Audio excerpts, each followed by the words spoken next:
Yesterday how sometimes wicked people prosper and the righteous suffer, and why is that? I thought if Hashem sees a tzaddik doing right things, so then He's going to take away from him the suffering of work, and He's going to make parnasat tova. So why would Hashem make the wicked suffer? The wicked prosper and the righteous suffer. It should be the other way around. So says the Chavod Levavot. He says, so why would a righteous person suffer? Number one reason could be why does the tzaddik suffer? Because it could be that he previously committed a sin, which now he's paying for. As it says in Mishlei, indeed, a righteous person is punished on earth. Right? Hashem punishes the righteous in this world, and He doesn't want to punish them in the afterlife. Why? Because the punishment in this world is actually better. It's physical. It's limited. Over there in Olam Haba, it's going to be much more of a difficult punishment, and it doesn't have the limitations of physicality. It could be in a deeper and a more intense level. So therefore, Hashem did a service to the righteous guy that he suffered in this world instead of the next. And what do the wicked do? And the wicked, they prosper in this world, and their punishment is waiting for them in the Olam Haba. So therefore, if you see a tzaddik suffering, it could be he did a sin, and Hashem's doing a chesed with him, that he's punishing him in this world. Number two reason, it says, sometimes in exchange for a greater reward, Hashem will have to punish you in order to do good to you. Right? As it says in Devarim, in order to afflict you, in order to test you, to do good for you in your end. What does that mean? The footnote says, the Gemara Masechet Brachot says, sometimes Hashem sends suffering to a righteous person out of love, which Rashi explains in order to increase his reward in Olam Haba. By not questioning Hashem's actions and accepting his suffering with love and continuing to serve Hashem despite suffering, the tzaddik's reward in the next world is increased. So you see that Hashem sometimes wants to give you more reward, so He makes you suffer a little bit, and He sees how you're devoted to Him regardless, so that gives you more reward in Olam Haba. Number three reason why a tzaddik might suffer is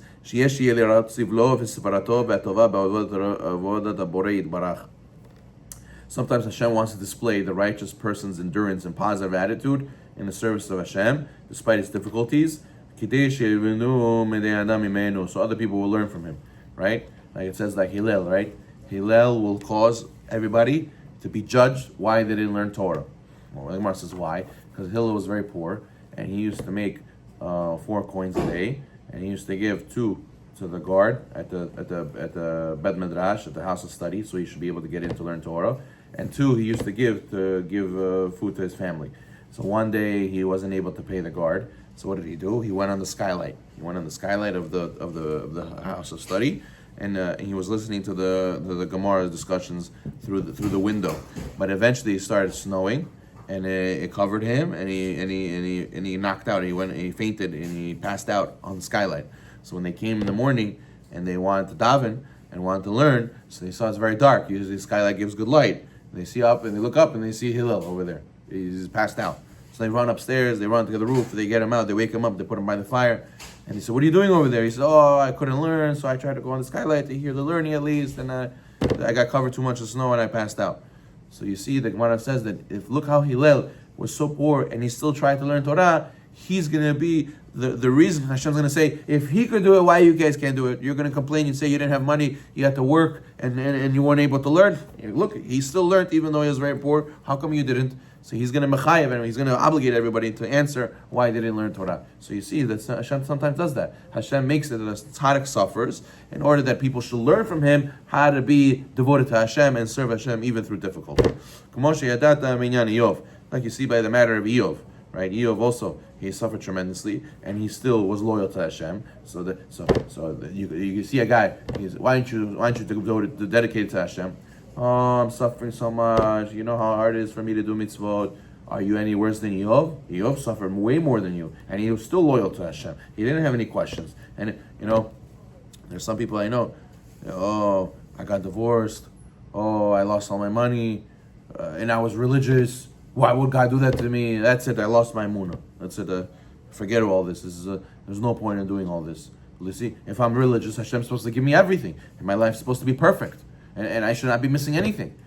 I hear where you're coming from, but our sages teach us explicitly not like that. Our sages say you could be a tzaddik and Hashem still makes you suffer, even though what? for people to learn from you. That look, even though you went through hardship, you still were loyal to Hashem. It's like the people in the Holocaust, right? They left the Holocaust. A lot of them lost their emunah. They said, where was God? How could God do such a thing? And therefore they became not religious. And then there were some people who left the Holocaust, and what did they say? They said, if how could you survive such a thing without Hashem? How can you live your life? How can you continue to live your life without Hashem in your life? Of course you need Hashem. Look how much difficulty. I need to be even closer to Hashem.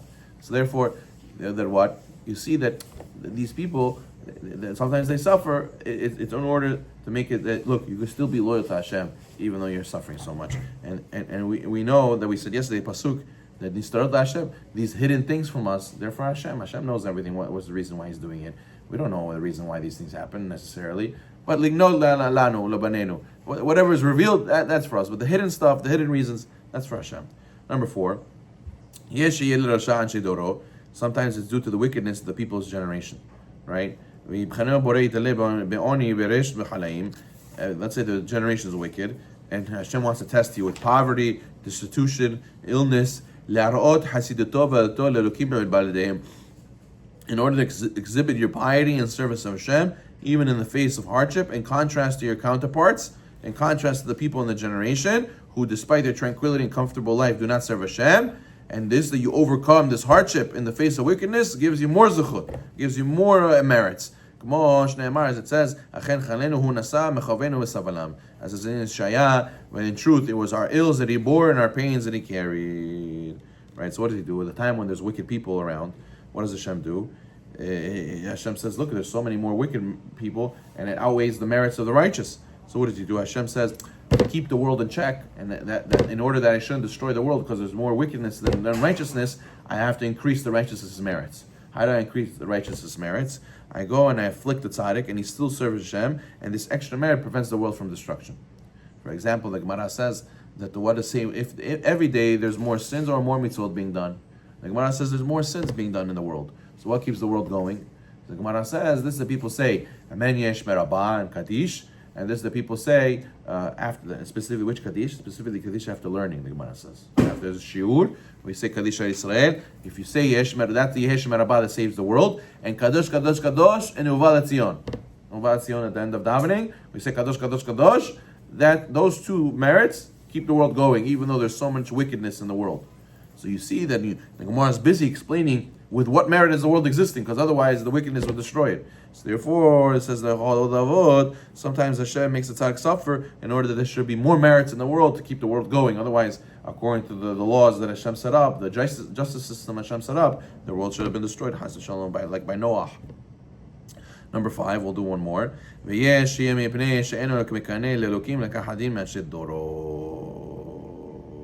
Look at this. Sometimes Hashem makes the righteous suffer. Why? Because he was not zealous for the word of Hashem, and he did not execute judgment or protest against the people of his generation. So you're right, he was a tzaddik, but you know why he wasn't fully a tzaddik? Because he should have said something to the people around him, and he didn't, so therefore he got punished. As it says, Yadata minyan Eli ubanav, like the story of Eli the Kohen Gadol and his sons in Shmuel Aleph. Right? It says over there, it says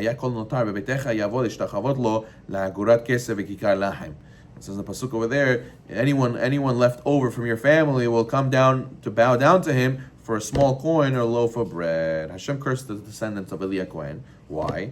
It was such poverty that they'll have to bow down to a later Kohen Gadol, begging him to let him join the ranks of the Kohanim, so they can have bread to eat. It's because Eli failed to rebuke his sons. What does his sons used to do? His sons used to run the temple, and they used to prioritize the korbanot that had nice meat attached to it. And the korbanot that were not so special, they used to delay them. They used to make them wait around. For example, the Gemara says that a lot of people's wives came to give the bird offerings after a lady gives birth. And they would delay them and say, okay, after, right now we have to take care of this. And they would let people skip the line because he has an ox, he has this, he has a lamb, there's a choicier meat. So then it ended up being that a lot of ladies, they ended up staying, instead of coming one day to the temple, doing their service and going home, they had to stay overnight or 2 days sometimes in order to be able to give their offering. And the Gemara says for this that they delayed them extra nights away from their husband. The Torah considers as if the sons of Eli slept with those ladies. So therefore you see that what?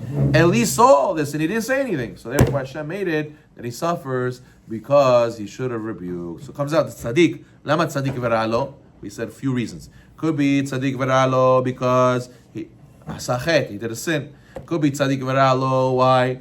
Because Hashem wants to give him better. He suffer b'olam hazeh, and you don't suffer b'olam haba. Tzaddik veralo could be a righteous person suffers. Why? Because Hashem needs to give you more zchuyot. He wants to give you more zchuyot. Look, even if it's difficulty, you go and you serve Hashem, and people will learn from you. Or finally, because he's tzaddik, v'lo mochiach, but he didn't give rebuke. That's why tzaddik veralo. Also, Baruch Adonai Olam. Amen.